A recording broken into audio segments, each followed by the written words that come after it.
Effectivement, on constate des divergences entre les États. Certains pays comme l'Espagne ont refusé l'usage de leurs bases militaires par les États-Unis pour des opérations contre l'Iran, là où le Royaume-Uni a accepté. Comment on explique la difficulté pour l'Europe de parler d'une seule voix, Arnaud Le Gall, justement sur ces questions-là?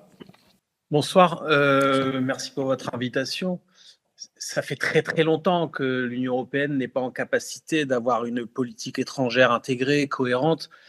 C'est pas uniquement un problème de mécanisme et d'institution. Le problème, il est en amont. C'est qu'il y a des divergences d'intérêts et de vision du monde de longue date qui traversent les pays européens. Et particulièrement un pays comme la France qui, historiquement, a construit son indépendance totale en matière de défense, notamment vis-à-vis des États-Unis, là où d'autres pays ont historiquement construit leur sécurité, réelle ou supposée, en tout cas en lien étroit avec les États-Unis. Et c'est pas nouveau. Ce qui est nouveau, c'est que c'est l'attitude des États-Unis qui clairement cherchent à vassaliser l'Europe. Et donc depuis des années, on nous explique que le premier mandat de Trump, puis le deuxième mandat de Trump vont mécaniquement susciter une espèce de réaction pour une Europe plus indépendante, etc., qui irait vers ce que Macron, par exemple, appelle une autonomie stratégique.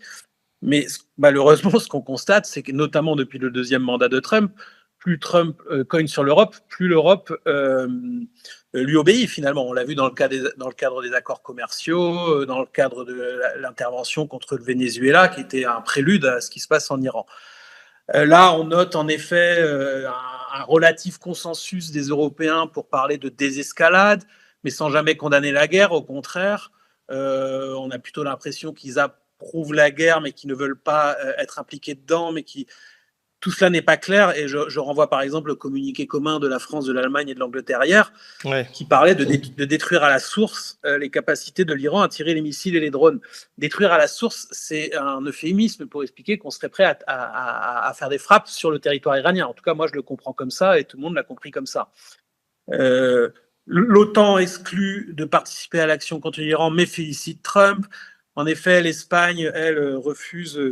Donc on voit bien que l'Europe est incapable de parler d'une voix unique, ce qui est un problème, même si pour nous, Français, nous savons que nous avons les moyens de notre défense, nous avons une ligne indépendante sur le sujet, mais ça reste un problème, parce que la solidarité entre les nations européennes reste un horizon auquel il faut adhérer.